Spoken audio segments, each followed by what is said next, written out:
Hello, I'm Shannon Nelson, ADA Coordinator for the City of Vacaville and your host for this show. Recently, I spoke with Sunday Garcia, Vacaville resident and ADA Advisory Committee member, on the struggles she faces when trying to use the accessible stall in a public restroom.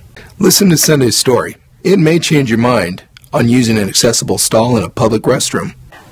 16 years ago, doesn't seem like it was that long ago, I went out with some friends and we went out dancing in a club in Berkeley, and we were coming home on Highway 80, and somebody hit the truck that I was in, and I wasn't a driver, I was a passenger, but I wasn't in the front seat, I was in the back of a king cab. In 1994, the king cabs were very small compared to what they are now, and we had to sit in these little tiny seats that were facing each other, like me and my friend were sitting facing each other like knee to knee, and I had to get something out of my purse, and it was so tight back there that I took my seatbelt off right at the moment of impact, and the truck went off the freeway, it flipped over, and I flew out of it.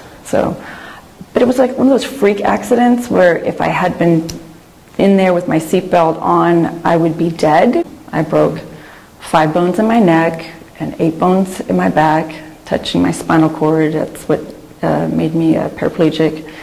I broke my femur, I shattered my hip, and broke my shoulder, punctured both my lungs, and lacerated my liver. It took me about 2 months to get home because I had intensive care for 5 weeks and then 3 weeks of rehabilitation to start getting around in the wheelchair. When I get up in the morning and I look in the mirror, I don't see my wheelchair, I just see me, and I don't really feel like I'm Sunday, the disabled person. I'm just Sunday.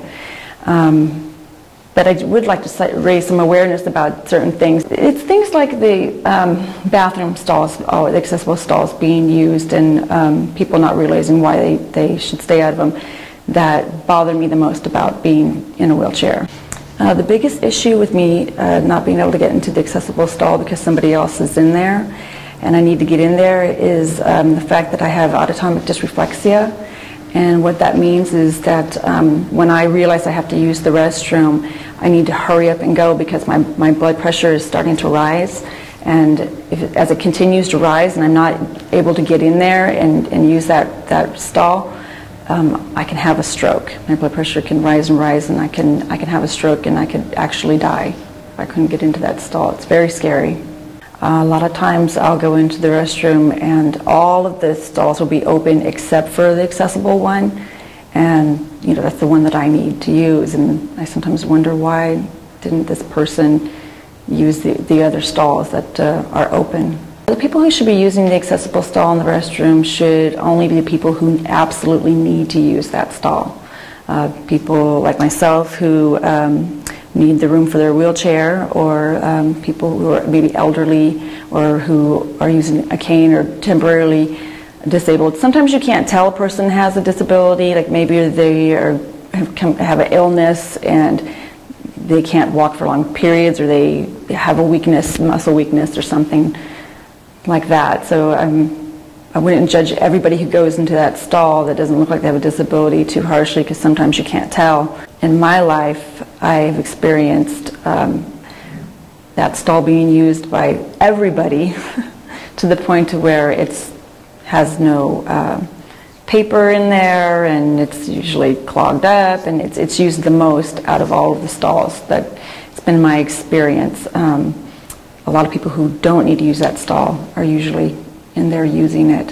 One of this example I'd like to share with you that happened recently, just really surprised me and shocked me, was I was at the city pool, and I was with my daughter, and she was going to go into the restroom to shower and change.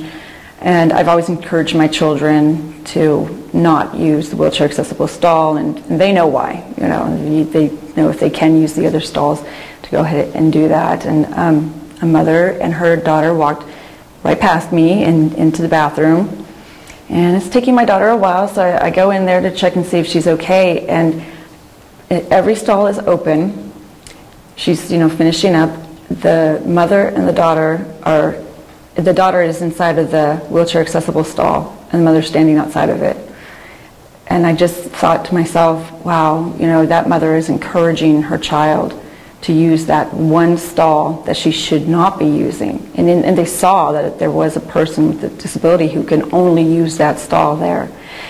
I'm sure they probably weren't thinking, but that's why I think it's important to do these public service announcements so that they can start thinking, hey, wait a minute, we should be using these other stalls that we can. We should be feeling like we're lucky we can use these stalls and don't have to use this bigger stall.